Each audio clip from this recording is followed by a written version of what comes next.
Hi everyone, I'm Heather and I'm going to be doing this week's video, and it's going to be on planning your own route. So when we go on walks or camps in the future, you'll be able to plan your own route and know where you're going and not get lost. So in the post you should have had one of these, a map, something like that, and a compass.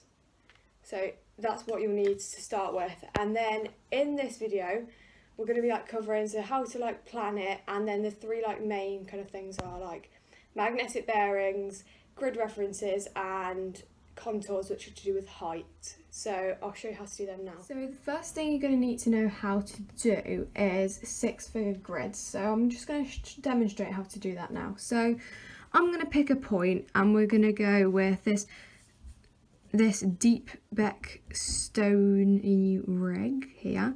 I'm just going to dot that like so, and we're going to find the six-figure grid for this point. So what we do first is we go along the corridor. So 38, we always go with the bottom left corner, so I'm going to circle that, bottom left. So go along the corridor, so that would be 38, so mark that down. I don't know if you're meant to draw on the map, but I am. And then imagine this box is split into 10 individual sections like that, see? And this one would probably come at about 4. So it's not quite in the middle there, but it's about 4. So you mark that there. The next thing you need to do is go up the stairs. But we're not going to do that because we're going to go with the bottom left corner again. So that's going to be 12. So you're going to mark that one down. See that here.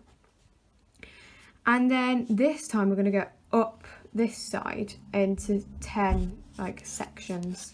So this would probably be, I would say, about 6 or 7. I'm going to go with 7 on that one actually.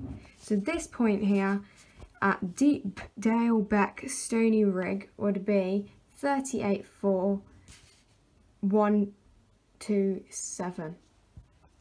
The next thing is contours. So these are the lines in the map, and they usually go up in 10 at the steep rocky bits on the mountain ranges, like what we're doing. So we're on a mountain range, so it's going to be going up in 10s, I believe, because Google told me.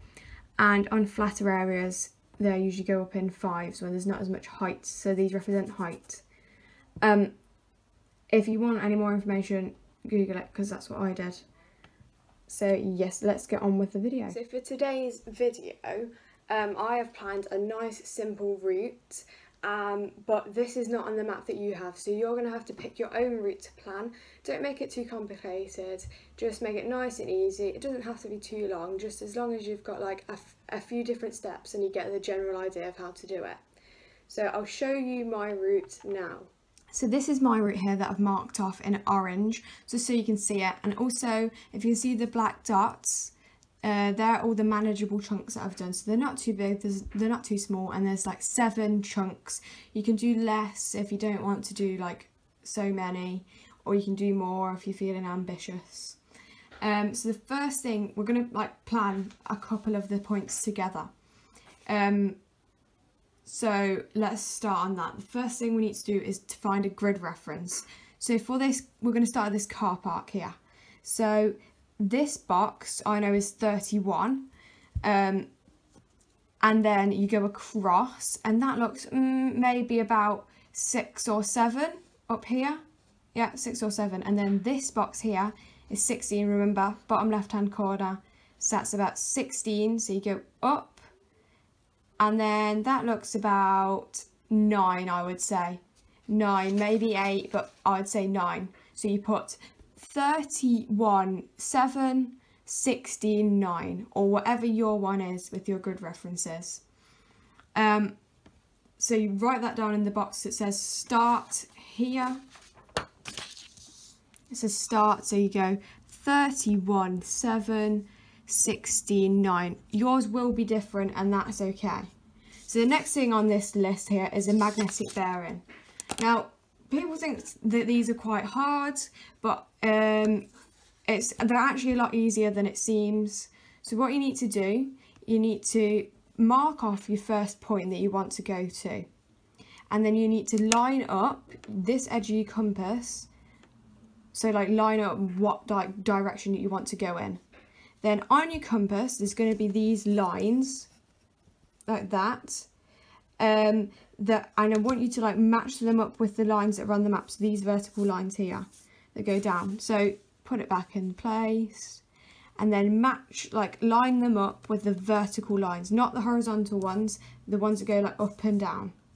So like that, yeah, and then you can take it off, and then you read whatever number is here. So that looks about maybe 119, so 119, and then you'd mark that one off here.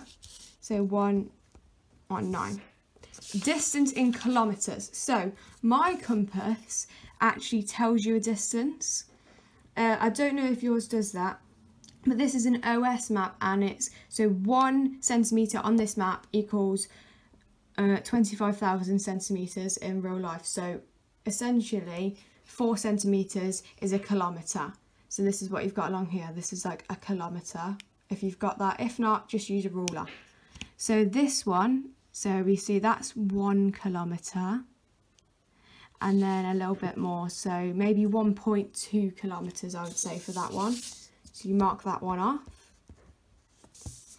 And the height gain, so what you need to do, so these lines here, you might have to count them, but there should be some other little numbers around that you can sort of guess. It doesn't have to be exact, but that's okay. And you're also in the mountains on these maps, so we will be quite like gaining a lot of height, especially on this looks like a steep edge here. As you can see, there's like rocks that's sort of like coming out here. So I worked out earlier that there was a gain from here to here of 320 meters. Right, I'm not sure if that's 100%, but it's okay. It's okay for today. So, and then you need to do a short description of the route. So you can say, when you come out of the car park, take a right turn going southeast until you get to the fork in the road, and that will be fine. So you can write that in now. And then you need to do, I won't write that in because I've already done another one. And then you need to like sort of like guess how much time that's going to take you, because you need to know how long the whole thing's going to take you. So I looked up on Google that you should be able to walk about, well, some say 3, some say 5 kilometers an hour. So I'm going to go with 4 kilometers an hour. So this is 1.2, it's almost 1. So I would say about 15 minutes to walk that normally. However, we're going up quite a lot of height here. So for every 600 meters that you like go up, you need to add an hour. An hour. So we are only doing about 300, just round down. So you only need to add on half an hour. So I would say for that, probably about 45 minutes, because it's quite a steep climb. And then the total time is just like 45 minutes right now, because we haven't walked any more. So let's do another one. So we're going to go from here, and we're going to go all the way to the top of this mountain. So we do our grid reference from here. So that would be, so this box here is 30, I think it's 32, I was going to say, yes, 32. So you do 32 and then go across. That looks about maybe 7, I would say, maybe 8, I would say 7. And then this is box 16 again, remember, bottom left hand corner. And then that would be about maybe 3, I think. So write that in. So 32, 7, 16, 3. Next, you do your bearing again. So we're going to go, I'm going to go to here this time. Oh, so you just line it up like that. Remember, line up your lines with the map, like so. Look at the number that you've got here. That looks about, I say 128. Yeah, just write that in, 128. And then your distance again, this one's the easy bit. We've also got a bit of like a curve in the road, so you can use a bit of string to measure this. So you get all the curves like that, and then you just measure the bit of string. That's also a bit more difficult, so I'm just going to skip that bit. You can if you want to though. So that would be about 1.4 from there, and then you just do 2. So that equals, by my calculations, about 1.6, 1.7 kilometres. So I'm going to say 1.65. You don't have to be that precise though. And again, this seems like you're going up a mountain here, so it's going to be like quite a lot of meters that you're going to gain. So I've worked out that from around it, so you can see like 800s there, that little mark. But I worked out that it's about 339.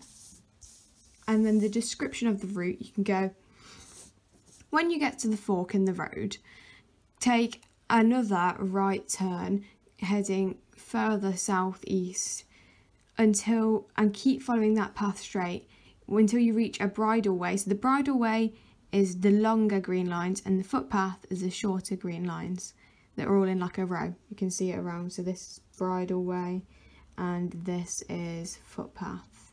This is also a footpath. So until you reach the summit, there'll probably be quite a lot of people there if you're going to walk in the summer. So yeah, you write that there. And then again, we need to work out timings. So so we've travelled about 1.5 kilometres, let's just say. So that's going to take probably about 20 minutes. And then again, we're going up about 300 metres, so add half an hour. So that's about 50 minutes to walk that, which seems quite a long time, but you are going uphill. You might want to have a stop for a rest and have a drink of water or something. And then you need to do some maths here, so you just need to add them up. So mine's going to be 95 minutes because 45 add 50, 95. So here is the rest of the route that I did earlier. So you can pause it here and see how much detail there is. There's not like too much. Like, you don't need to like put every single little detail in here. Maybe put if there's a certain place, it might say a sign, like right here it says a pile of stones, so there might be a pile of stones there, so I've put that in the description here. And once you've done, you need to add up all your kilometres. So this works out about 8 kilometres, and then this sheet kind of like instructs you on what to do. For every hour you need to add on 10 minutes, so we've done about 2.5 hours, so I've put on 25 minutes. And then the estimated time of the journey is going to be 185 minutes. You also need to do an escape route, so this is in case maybe there's a blockage in the road or something.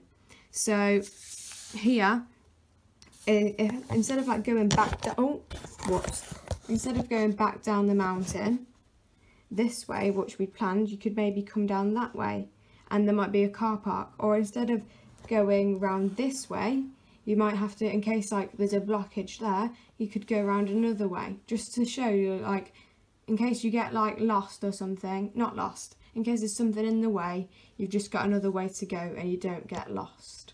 Your route is on this map here, Scafell Pike. I would suggest that you just do like a little route. So you could go from this car park here, just follow this footpath, maybe along. You'd want to probably go to the peak if you went all the way up there. So, and then you could just go round this route here and back. That's fine. Or if you want to go a different way, that's up to you. Remember, when you're planning your own, don't make it too complicated. And the 3 things you need to fully remember are the grid references, the magnetic bearings, and the contours, so that's to do with height and stuff like that. And this sheet is quite self-explanatory. It tells you what you've got to do at the end, and you don't need to worry about the top bit because we're not actually going on this route. It's just got to be practice for the future. Yeah. So if you have any trouble, just rewind this video and you can watch it again, watch the certain parts that you need.